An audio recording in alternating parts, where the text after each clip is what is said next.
Hi hello friends, ఎలా ఉన్నారు? నేను బాగున్నాను. మీరు కూడా బాగున్నారా? నేను మీ పద్మ బాగినండి. ఈరోజు ఏంటంటే యాపాకు ద్రావణం తయారు చేసేది ప్రాసెస్ చూపించాలనుకుంటున్నాను మీకు. అదేంటంటే మొక్కలకి మనము స్ప్రే చేసామనుకోండి, వాటికి ఉన్న అవన్నీ పురుగులు గిట్లా వస్తాయి కదా, ఆకు పురుగులు అవన్నీ చనిపోతాయండి.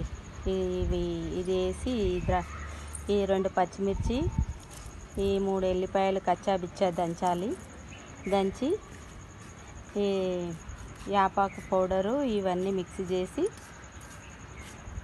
పెట్టాలండి. చూపిస్తానండి. ఇదేనండి, ఇట్లా కచ్చా బిచ్చా దంచాను కదా. అయితే ఈ 1 లీటర్లో వాటర్లో ఇలా వేయాలి. ఇలా వేసాక యాపాకు ఎండబెట్టి ఇట్లా పౌడర్ లాగా చేసుకొని పెట్టుకుంటాను నేను.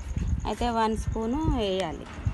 ఇలా వేసి మంచిగా కలిపి ఇలా 1 డే ఇలాగే పెట్టేసేయాలండి.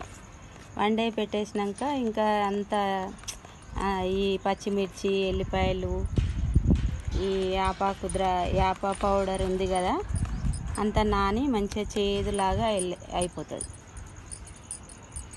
ఈ లిక్విడ్. ఇక 1 డే అయినాక దాన్ని స్ప్రే బాటిల్లో వేసి స్ప్రే చేయాలి మొక్కలకి. ఓకేనండి, ఇలా స్ప్రే చేయాలండి మొత్తం చెట్టు అంతా. ఈ చెట్టు కూడా ఇవ్వాలండి. అనార్ చెట్టు చాలా మొగ్గలు వేసింది. ఇదేనండి, ఇలా చేసుకుంటా నేను. వారము మొక్కలకి ఈ ద్రావణం నేను స్ప్రే చేస్తాను ఇలా. లేకుంటే ఇవి చేయలేదనుకో, ఆకు పురుగులు అవన్నీ ఆకులన్నీ తినేస్తాయి, పూత పింద అంతా తినేస్తూ ఉంటాయి ఆ పురుగులు వచ్చి.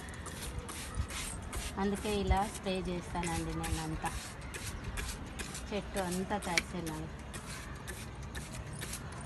ఇదేనండి నా మొక్కలకు నేను ఈ లిక్విడ్ ఇలా స్ప్రే చేయాలి, చెట్టు అంతా తడిసేలాగా ఇట్లా మొత్తం.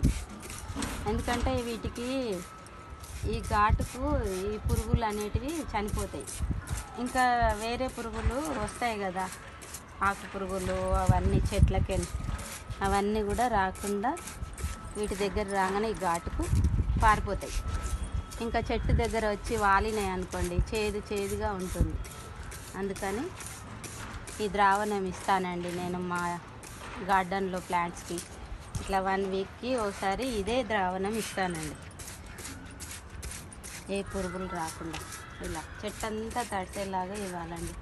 నాది చిన్న స్ప్రే బాటిలేనండి, ఇలా ఇస్తాను. ఆకులన్నీ తడిసేలాగా ఇవ్వాలి.